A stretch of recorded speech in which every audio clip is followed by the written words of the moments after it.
Eh bien, Béatrice Cooper-Wayet, nous accueillons Christophe Médicis, créateur de la HQR, haute qualité relationnelle, et qui nous aide justement à nous entendre mieux. Vous allez nous parler... Ah, ça me surprend. Vous allez nous parler de... De quoi, d'après vous?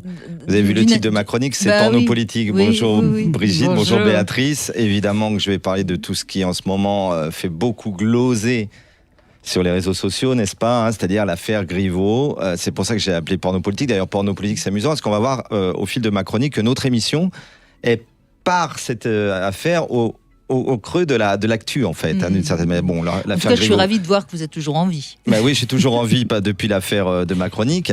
Vous avez déjà entendu parler du revenge porn, toutes les deux? Vous avez déjà entendu parler de ce que c'est un revenge porn? On fera d'ailleurs mercredi prochain une émission spéciale sur le sujet avec Samuel Comblaise, que j'ai d'ailleurs découvert grâce à Béatrice Cooper-Wayet, que j'aime beaucoup et qui vient... Oui, d'ailleurs, il était passé au JT de France 2 pour parler de e-enfance l'autre jour par rapport à ça. Je suis cofondatrice de e-enfance. Ah ben voilà, je l'avais vu là-dessus. Alors, en bon français, le revenge porn, Brigitte, c'est la porno-divulgation d'une vidéo au contenu sexuel explicite qui est rendue publique en étant mis en ligne, évidemment sans le consentement de ou des personnes, parce qu'il va y avoir plusieurs personnes dessus. Or, les faits, tout le monde le sait, l'ex-candidat à la municipale de Paris, Benjamin Griveaux, a été obligé de démissionner à cause de cette affaire, de la divulgation Pas obligé, non, mais il a préféré. Il a fait ce choix-là, de démissionner. Avait-il le choix? On peut se poser la question. En tout cas, il y a eu une divulgation contre son gré d'une masturbation de la part de ce monsieur qui, quand même, à l'époque où il a fait ça, était le porte-parole du gouvernement de la France. Et c'est là que notre émission arrive dans l'actu. Parce que vous savez que 4 jours après, alors, ironie du sort, il a fait ça le 14 février 2020, jour de la Saint-Valentin. C'est drôle tout de même, non? Bon, évidemment, il n'était pas heureux, lui. Il n'était pas aux anges le jour de la Saint-Valentin, Benjamin Griveaux, le pauvre. C'est pas la meilleure manière de fêter la Saint-Valentin. C'était pas sa plus belle Saint-Valentin de toute sa vie. C'est un doux euphémisme. Au moins, il s'en souviendra. Mais Brigitte, 4 jours après, l'IFOP a fait une étude au sujet de cette affaire-là, dont le titre était « Les Français, le revenge porn et l'affaire Griveaux », commandé par qui? Je vous le donne en mine. Cam4, le sponsor de l'émission. Et ça, c'est intéressant parce que je vais divulguer, vous savez que je suis le reporter pour ça, les résultats de cette étude. Et c'est là que c'est intéressant. Parce que déjà, c'est assez étonnant, mais le phénomène prend de l'ampleur. Le phénomène de faire des revenge porn, faire des divulgations sexuelles, surtout chez les moins de 30 ans. Ça vous étonne pas, Béatrice, hein? Il y a près de 44% des moins de 30 ans qui affirment l'avoir déjà fait quand même, hein. Divulguer... Je vous dis les titres de l'affaire de l'étude IFOP. Alors, toujours, donc c'est sur la population française en règle générale. Et là, c'est moins de 30 ans. C'est pas sur ceux qui sont sur Cam4. Parce que... Non, je parle pas de Cam4, là. Je parle de l'étude IFOP auprès des Français pour leur demander. Alors, 75% des Français, c'est énorme. 75% des Français disent avoir entendu parler de l'affaire Griveaux. 8% seulement ont vu la vidéo. Je fais pas partie des 8, mais enfin, voilà, peu importe. Bon, on voit bien une distinction entre les digital natives et les digital migrants, comme dirait Mark Prensky, n'est-ce pas? Parce que le score chute à 20% dans le reste de la population. Les autres s'envoient moins de vidéos sexuelles et tout ça. Mais chez les moins de 30 ans, c'est 44%. C'est l'étude IFOP qui le dit. C'est énorme. C'est énorme. Alors, j'ai appris aussi un mot. J'ai appris, Brigitte, un mot. Ce qu'a fait Griveaux, c'est un nom. Ça s'appelle un click. Pic, je ne connaissais pas le mot. Hein. Quand on fait ça, c'est-à-dire qu'on se masturbe et qu'on envoie ce petit sketch-là à une femme, quand on est un homme, bien entendu, on peut le voir. Alors, quand je dis à une femme, faisons un petit bémol aussi, parce que figurez-vous que tout ce qui est des nudes, on en avait déjà parlé lors d'une autre émission, c'est-à-dire montrer des choses de soi nues, n'est-ce pas? Soit dit en passant, 13% de la population totale dit avoir déjà envoyé des nudes, Brigitte. Hein. 38% chez les homosexuels tout de même, hein. Ça veut dire que la chose est plus fréquente chez les homosexuels. Oui, mais ça c'est pas surprenant. Ah, ça vous surprend pas, Brigitte? Moi, non. Et vous, Béatrice? Homme, j'imagine. Hein, oui, homosexuel, homme, ouais.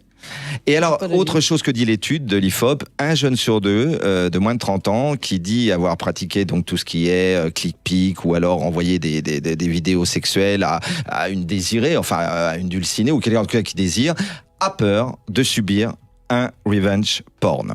Mais il le fait quand même. Mais il le fait quand même. C'est ça pour ça que votre e-enfance est très intéressant par rapport à ça. Parce que, alors, que nous dit. Boulot, ce qui est intéressant, finalement, on va prendre un peu de hauteur, si vous voulez bien, mesdames. Hein. Que nous dit de notre époque cette affaire Comme l'érection de.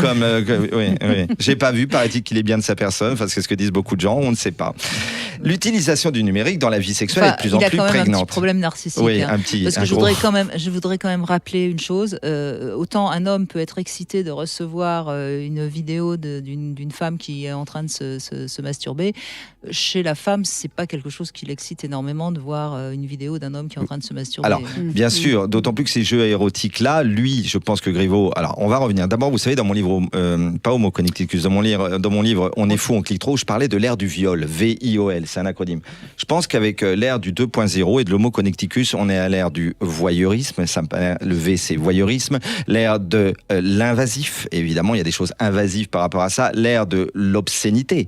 Il y a quelque chose d'obscène au sens étymologique du terme dans ces affaires-là. C'est indécent, c'est dégoûtant. On est dans des choses intimes et on n'a pas à les divulguer. Normalement, on n'a pas à faire ça. Il y a une transgression, enfin une perversion peut-être même sexuelle, on pourrait presque le dire. Je ne sais pas ce que notre psychanalyse dirait. En tous les cas, ça renvoie à la question de l'intimité qui est complètement galvaudée par les réseaux sociaux. On est bien d'accord. Et justement, il y a l'idée du liberticide. Alors, par rapport au porno politique, pourquoi j'appelle ma chronique porno politique ? Ce fameux zozo, allez, j'ose le mot, ce Piotr Pawlenski là, avec ça, Alexandra Detadeo, la jeune étudiante de 28 ans, parce que c'est elle qui a contacté Benjamin Griveaux, ministre à cette époque-là.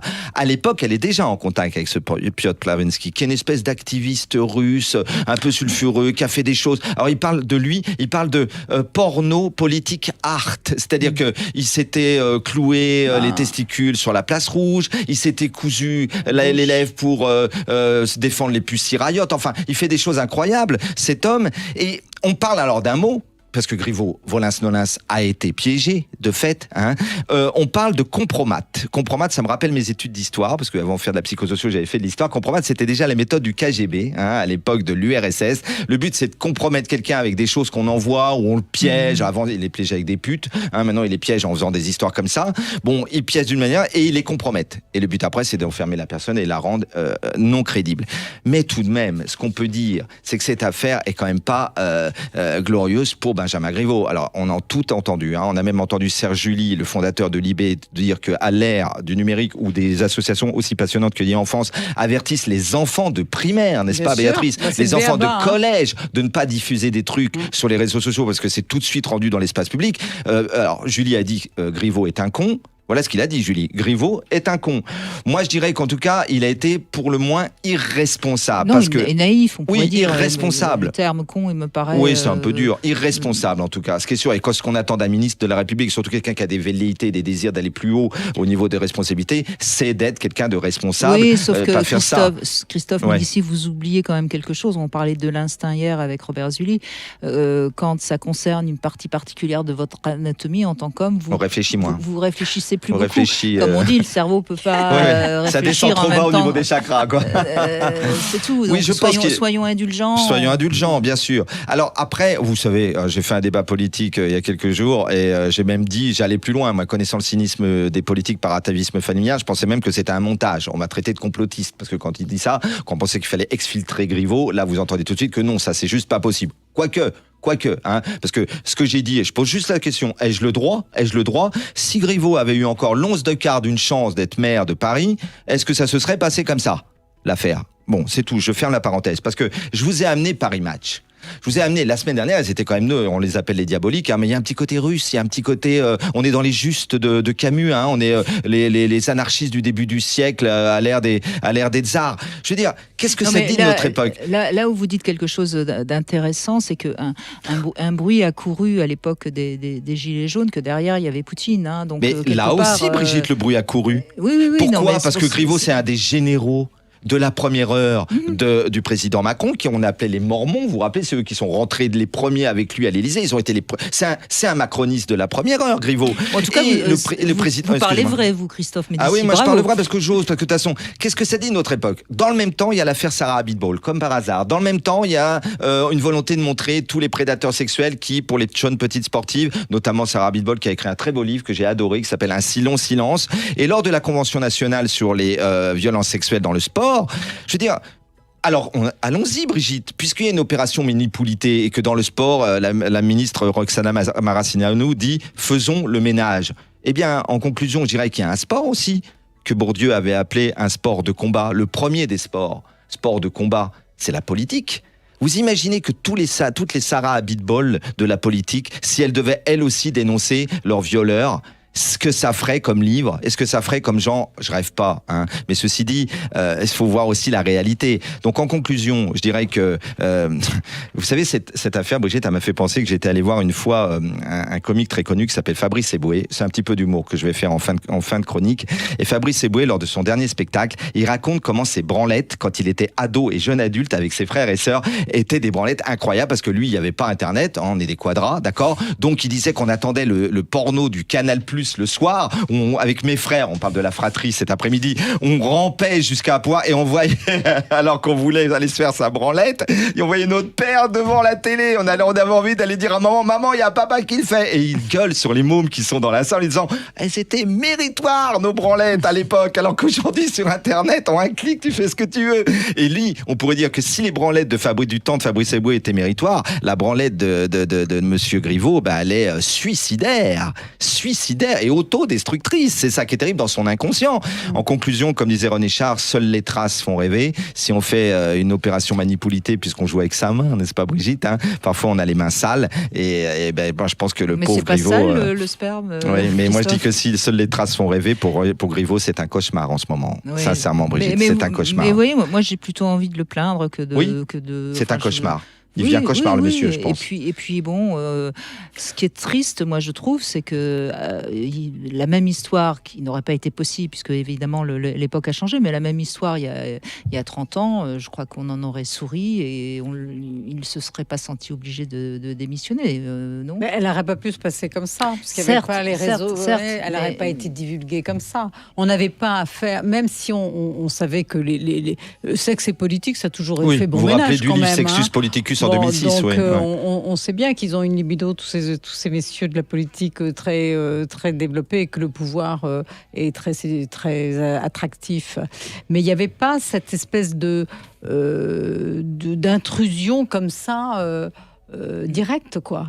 Bien sûr, mais ce que je trouve le plus dommage, c'est qu'en effet, on croit qu'on libère la sexualité en parlant comme ça sur les réseaux sociaux, en la diffusant comme ça.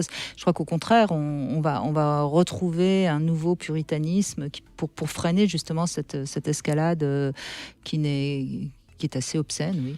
Et je rajouterai une dernière chose, Brigitte. Vous vous occupez des digital natives, mais finalement, Griveaux n'en est pas un, comme nous. Lui, c'est un digital migrant. Et finalement, les digital natives, eux, sont très avertis par des associations aussi passionnantes que les vôtres. Eux, on leur dit très tôt. Et je crois, comme dit Prensky, que c'est une langue maternelle pour eux.